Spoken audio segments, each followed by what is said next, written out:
Well, hello, Jared here, Suffer Not the Witch. Up to some fun DAW action, digital audio workstation. Working on the EP, doing some cleanup and maintenance of MIDI tracks before I send it all over. Basically, I'm playing Metal Tetris. Opposite of Tetris, though, because if I put these dots together and they disappear, I'll be very sad. Working on this kind of stuff.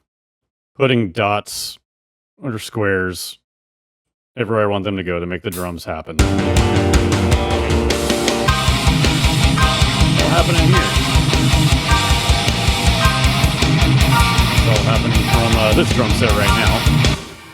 So what I'm doing is actually finalizing beats for the songs, and I'm going to be reducing them down to a smaller kit.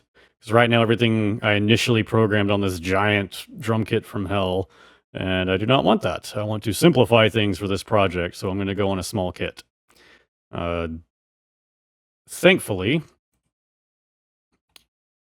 that means switching over to this kit.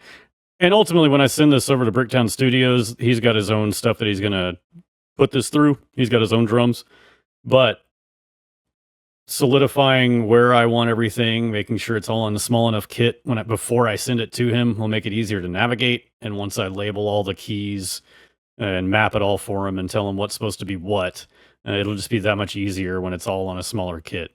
Again, I don't need huge, complicated setups for Suffer Not the Witch. It's intentionally drawn back so I can be bigger, if that makes sense.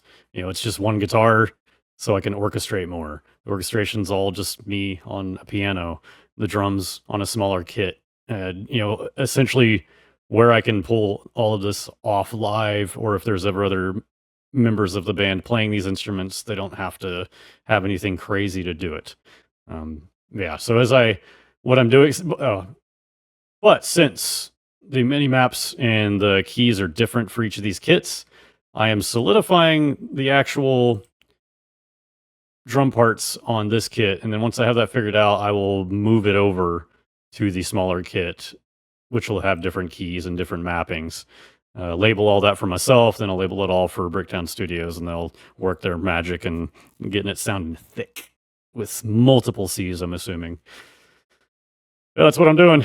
Metal Tetris. It's real exciting. But that's behind the scenes. Yay!